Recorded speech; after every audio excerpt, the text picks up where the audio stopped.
Different designation హోంగార్డ్కి ఎట్లా బాధ్యత ఉందో, కానిస్టేబుల్కి ఎట్లుందో, హెడ్ కానిస్టేబుల్కి ఎట్లుందో, ఎస్ఐకి ఎట్లుందో, సిఐకి ఎట్లుందో, డిఎస్పీకి ఎట్లుందో, ఎస్పీకి ఎట్లుందో, అప్ టు డీజీ ర్యాంక్ వరకు ఎట్లుందో, ఎలక్టెడ్ రిప్రజెంటేటివ్ పొలిటికల్ ఎగ్జిక్యూటివ్గా మాకు ఇంకొక బాధ్యత ఉంది. కానీ మనందరం కలిస్తేనే పంచాయతీరాజ్, రెవెన్యూ, R&B అన్ని శాఖలు కలిస్తే, పోలీస్ శాఖ కలిస్తేనే ప్రభుత్వం.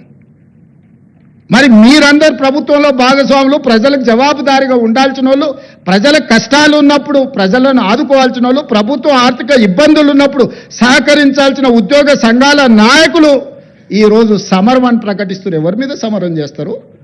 ఎవరిని మీరు ఈరోజు ఎవరిని నిందించదలుచుకున్నారు? ఎవరిని కొట్టదలుచుకున్నారు? ఎవరి మీద మీరు యుద్ధం ప్రకటిస్తున్నారని నేను సంఘాల నాయకులను అడగదలుచుకున్నా.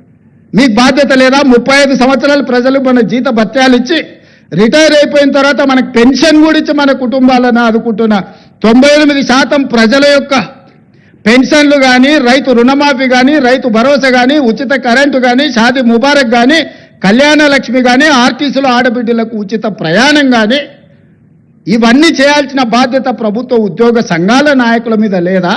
ప్రజాప్రతినిధుల మీద మాత్రమే ఉన్నదా? మాకే కాదు, మీకు కూడా వాళ్ళే జీత భత్యాలు ఇస్తున్నారు. మీకు ఉద్యోగాలు ఇచ్చింది కూడా ఈ ప్రజలే కదా. మీకు ఉద్యోగాలు ఇచ్చిన వాళ్ళే మాకు ఉద్యోగాలు ఇచ్చారు. మనందరం కలిస్తేనే ప్రభుత్వం. దయచేసి ఉద్యోగ సంఘాల మిత్రులకు, నాయకులకు నేను విజ్ఞప్తి చేస్తున్నా, ఇది ప్రజాప్రభుత్వం, ప్రజల కోసం పనిచేస్తున్న ప్రభుత్వం. ఏదైనా విషయం ఉంటే చర్చించండి, మాట్లాడుకుందాం. ఈ రోజు కూడా నేను స్పష్టంగా చెప్తున్న వేదిక మీద నుంచి, ప్రతి నెల ఈ తెలంగాణ రాష్ట్ర ప్రభుత్వానికి వస్తున్న ఆదాయం 18,000 నుంచి 18,500 కోట్లు. కానీ ప్రతి నెల నాకు కనీస అవసరాలు తీర్చడానికి 22,500 కోట్ల రూపాయలు కావాలి. ఈరోజు మీకు ఇచ్చే జీతాలు కానీ, మీ పెన్షన్స్ కానీ, లేకపోతే ఈరోజు సంక్షేమ పథకాలు కానీ, రాష్ట్రంలో ఉన్న పనులు చేయడానికి 22,500 కోట్ల రూపాయలు కావాలి.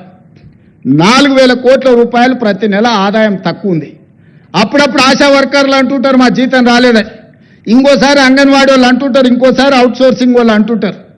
మా రామకృష్ణారావు గారు, మా బట్టి విక్రమార్క గారు చేస్తున్నది ఏంటంటే, ఓ నెల ఈయన కాపీ ఆయనకి ఇస్తుండు, ఒక నెల ఈయన కాపీ ఆయనకి ఇస్తుండు, అడ్జస్ట్మెంట్ బడ్జెట్ పద్మనాభం పనులు చేస్తున్నారు. ఉన్నది 18,500 కోట్లే. 18,500 కోట్లల్లా ఈ రోజు 7,000 కోట్ల రూపాయలు అప్పుకు పోయింది. 5,000 నుంచి 5,500 కోట్ల రూపాయలు మీ జీత భత్యాలకు పోయింది. 13,000 కోట్లు పోయిన తర్వాత నా చేతిలో మిగులుతున్నది 6,000 కోట్లు నికరంగా. ఈ 6,000 కోట్ల పెన్షన్ ఇవ్వాలన్నా, వృద్ధాప్య పెన్షన్ ఇవ్వాలన్నా, రైతు రుణమాఫీ చేయాలన్నా, రైతు భరోసా ఇవ్వాలనా, షాదీ ముబారక్ ఇవ్వాలనా, కళ్యాణ లక్ష్మి ఇవ్వాలనా, ఫీజు రియంబర్స్మెంట్ కట్టాలనా, ఏమేం పథకాలు చేయాలి? ఈ అన్ని పథకాలు చేయాలంటే నాకు 22,000 కోట్ల చిల్లర కావాలి.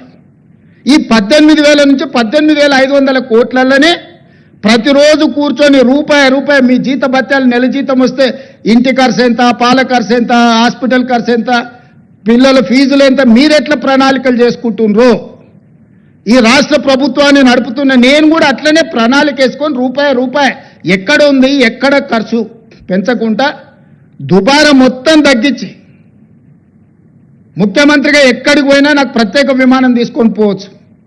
ప్రత్యేక విమానం కాదు కదా, మామూలు విమానంలో కూడా ఎకానమీ టికెట్ కొనుక్కొని పోతున్నా. విదేశాలు పోతే కూడా ఫస్ట్ క్లాస్ ఏది కావాలన్నా ముఖ్యమంత్రికి ఆ హోదా ఉంటుంది. నేను ఆ టికెట్లు కూడా కొనుక్కోవడం లేదు. చాలా నార్మల్ సామాన్య ప్రయాణికులతో నేను ప్రయాణం చేస్తున్నా. ప్రతి దగ్గర మా ఖర్చులను తగ్గించుకొని, నియంత్రించుకొని, నేను ఎవరికి చెప్పలే ఈరోజు వరకు. ఎందుకు చెప్పలేదంటే అదేదో చెప్పుకుంటే గొప్పలాగా ఉంటే, బాధ్యతగా భావించి దుబారా తగ్గించి ప్రజలకు చేయగలిగింది చేసి, ప్రభుత్వ ఉద్యోగస్తులకు 1వ తారీఖు నాడు జీతం ఇవ్వకపోతే ఆ కుటుంబాలు ఎట్లా నడుస్తాయని నేను ముఖ్యమంత్రి పదవి చేపట్టిన నాటి నుంచి రామకృష్ణారావు ఏది ఏమైనా అక్కడ సూర్యుడు ఇక్కడ మొలిచినా 1వ తారీఖు నాడు మన ఉద్యోగస్తులకు జీతాలు ఇవ్వాలని, ఈ 16 నెలలు మీకు జీతాలు ఇచ్చిన మీరే కదా ప్రత్యక్ష సాక్షి. గతంలో మీకు ఏం కావాలన్నా విడతల వారికి మీ జీతాలు వచ్చేది. మరి ఇవాళ మీకోసం పనిచేస్తున్నా, ప్రజల కోసం పనిచేస్తున్నా, మీరు వేరు, మీరు మేము అందరం కలిస్తేనే ప్రభుత్వం. నేను స్పష్టంగా ఉద్యోగ సంఘాల నాయకులకు చెప్పదలుచుకున్నా, మీరు వేరే మేము వేరే కాదు. మీరు మేము కలిసి 99% ప్రజలకు మంచి చేయడం కోసం మనం ఇక్కడ ఉన్నాము.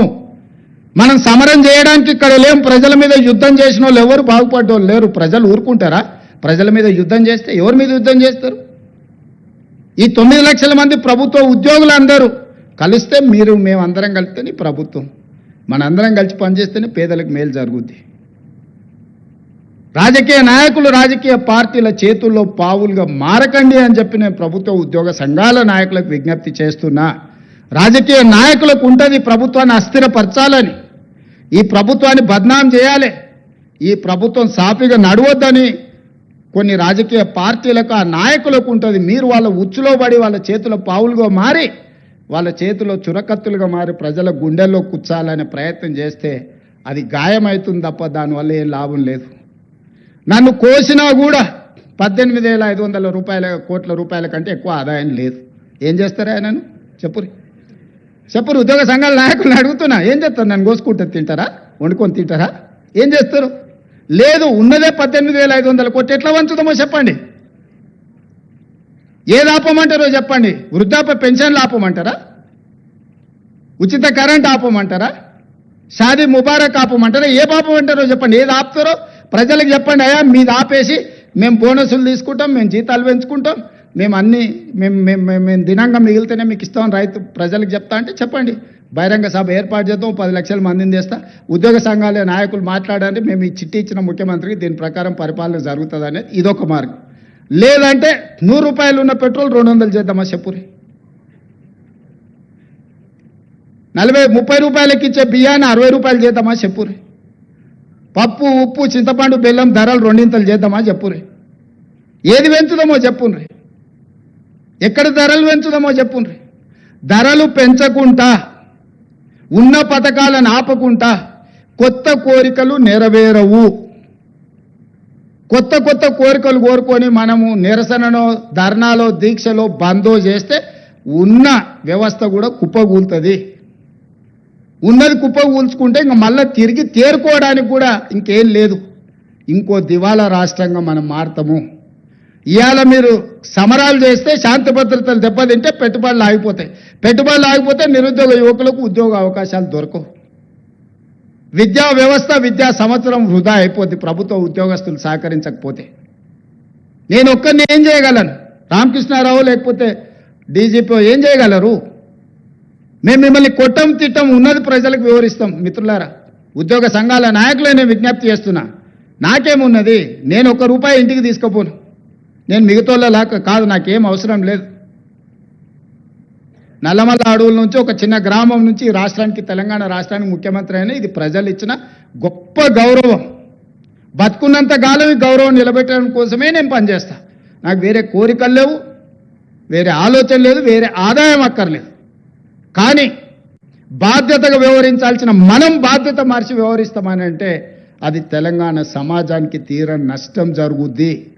రాష్ట్రం ఆర్థికంగా బాగలేదు, అప్పు పుడతలేదు, అనా పైసా ఎవడు ఇస్తలేడు. ఎవరినైనా కలవడానికి పోతే బ్యాంకర్లు దొంగలను చూసినట్టు చూస్తున్నారు తెలంగాణ రాష్ట్ర ప్రతినిధులను. ఎవడు ఢిల్లీకి పోతే అపాయింట్మెంట్ కూడా ఇస్తలేడు, వీడు వస్తే చెప్పులు కూడా ఎత్తుకుపోతాడేమో అన్నట్టుగా ఆ పరిస్థితి ఉంది దేశం ముందల. అప్పు పుడితే నేను కూడా ఏదో ఒకటి చేసి తెచ్చిచ్చేటను, అప్పు పుట్టట్లేదు. ఎవడు బజార్లో నమ్మడం లేదు. స్వీయ నియంత్రణనే దీనికి పరిష్కారము. ఉన్నంతలో గౌరవంగా సంసారాన్ని నడిపితే బజార్లో ఎవడైనా నమ్ముతాడు. వీధికెక్కి రచ్చ చేసుకుంటే కుటుంబం పరువు బజార్లో పడేసుకుంటే ఎట్లుంటుందో ఉద్యోగ సంఘ నాయకులారా, రాష్ట్ర ప్రభుత్వం అనేది మన కుటుంబము. ఈ పరువును బజార్లో మీరు పడేస్తాము అని అంటే కుటుంబ పెద్దగా వద్దు అని నేను విజ్ఞప్తి చేస్తున్నా. దయచేసి విషయాన్ని అర్థం చేసుకోండి. లెక్కలు కావాలంటే మా ఆర్థిక మంత్రికి చెప్తా, లేకపోతే మా చీఫ్ సెక్రటరీకి చెప్తా, వచ్చి కూర్చోండి. అనా పైసతో సహా మీరే లెక్క కట్టండి. నేను చెప్తున్న దానికంటే ₹1 ఆదాయం ఎక్కువనా మీకే పంచిపెడతా.